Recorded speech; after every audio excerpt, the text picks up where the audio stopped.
warahmatullahi wabarakatuh.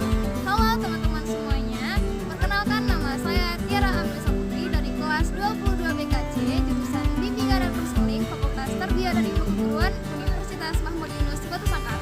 Video ini saya buat untuk memenuhi salah satu mata kuliah Sejarah Peradaban Islam dengan dosen pengampu Dr. Haja Yanti Mulia Roza SSMH.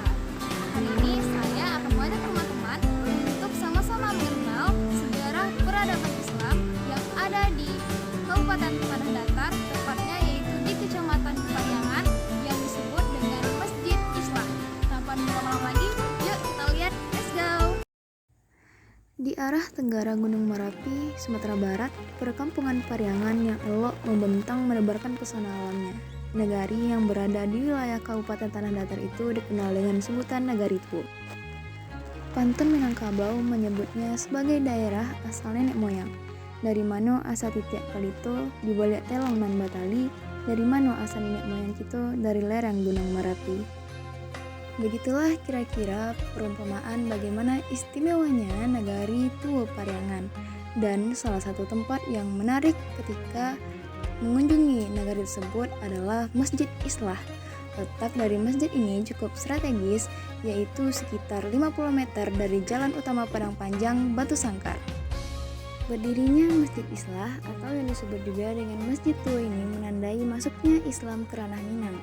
Tidak banyak yang tahu, Masjid Islah merupakan masjid pertama yang berdiri di ranah Minang. Selain Sumatera Barat, ranah Minang atau Tanah Minang juga meliputi sebagian Rata Riau, bagian utara Bengkulu, bagian barat Jambi, bagian barat Daya Aceh, hingga ke Negeri Sembilan di Malaysia. Wow, keren banget kan teman-teman?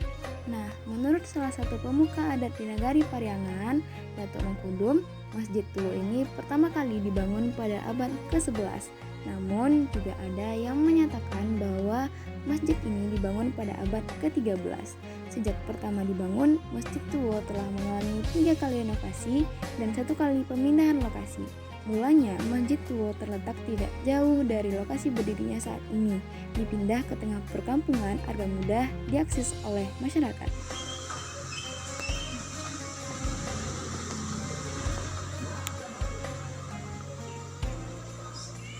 Nah, ini dia penampakan dari dalam Masjid Islah Pariangan.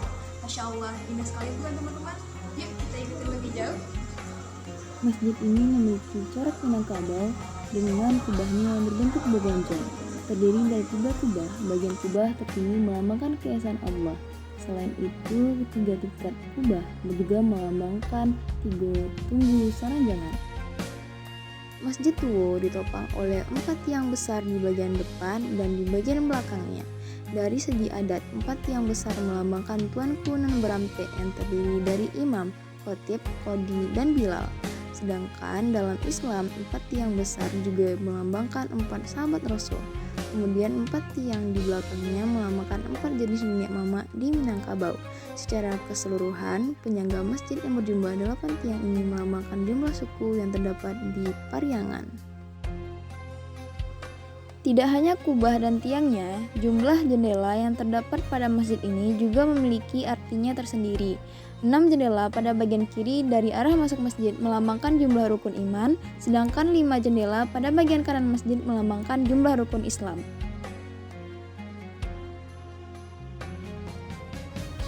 Di dalam ruang masjid juga dihiasi oleh ukiran-ukiran, seperti ukuran cawang ke langit melambangkan memohon kepada Allah, kemudian ukiran runduk ke bumi melambangkan sujud kepada Allah. Selain bentuk arsitekturnya yang unik, di samping Masjid Islah juga ada pancuran air hangat atau air panas yang sumber airnya berasal dari Gunung Merapi. Nah, di samping Masjid Islah juga terdapat sebuah rumah tahfiz yang memiliki menara yang tinggi. Selanjutnya, kita akan melihat hal lain yang membuat Masjid Islah semakin istimewa. Kira-kira apa itu ya? Nah, jadi di sini teman-teman terdapat 3 batu yang disebut dengan batu lantak tigo. Menurut cerita rakyat Pariangan, batu ini terdiri atas susunan 3 batu yang membentuk pola segitiga dengan jarak rata-rata antar batu 70 meter dan memiliki ketinggian rata-rata 830 meter dari permukaan laut yang merupakan batu penanda pembentukan wilayah atau daerah awal penyebaran adat dan masyarakat etnis Minangkabau tempo dulu yang dipecah menjadi 3 wilayah atau disebut Luhak Nantigo, yaitu Luhak Tanah Datar, Luhak Limo Polokoto, dan Luhak Agam. Ketiga luhak tersebut kemudian menjadi daerah administrasi kabupaten hingga saat ini. Selain Batu Lantak Tigo, ketiga batu ini juga sering disebut sebagai Tungku Tigo Sejarangan. Di lokasi ini pernah dilaksanakan sumpah setia yang dilakukan oleh para penghulu atau datuk yang menyatakan Bakatobana Baube Baya Mahukum Adai Bilo dilangga ke ateh indak bapucua, ke bawah indak baure, di tengah-tengah digiriang kumpul.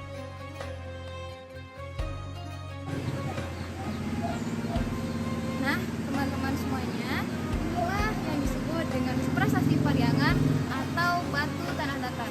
Prasasti ini ditemukan pada tepi Sungai Mangkawe yang berada di kaki sungai Gunung Merapi. Prasasti ini memiliki tinggi 160 cm dengan lebar 260 cm. Prasasti ini telah mengalami kerusakan sehingga menyulitkan pada proses pembacaannya. Namun peneliti menyimpulkan bahwa prasasti ini dibuat dengan aksara Paskapalava yang dibuat sama dengan prasasti lainnya pada masa Aditya Warman pada abad ke-13 sampai 14 Masehi. Keunikan lainnya yaitu di sini juga terdapat pemandian air hangat dengan memisahkan ruang bagi laki-laki dan perempuan. Nah, kira-kira teman-teman makin tertarik nggak buat datang ke sini? Oke deh teman-teman, sekian cerita kita hari ini. Semoga bermanfaat dan menambah wawasan teman-teman sekalian ya. Saya Tiara Amrisa Putri, mohon pamit. Assalamualaikum warahmatullahi wabarakatuh.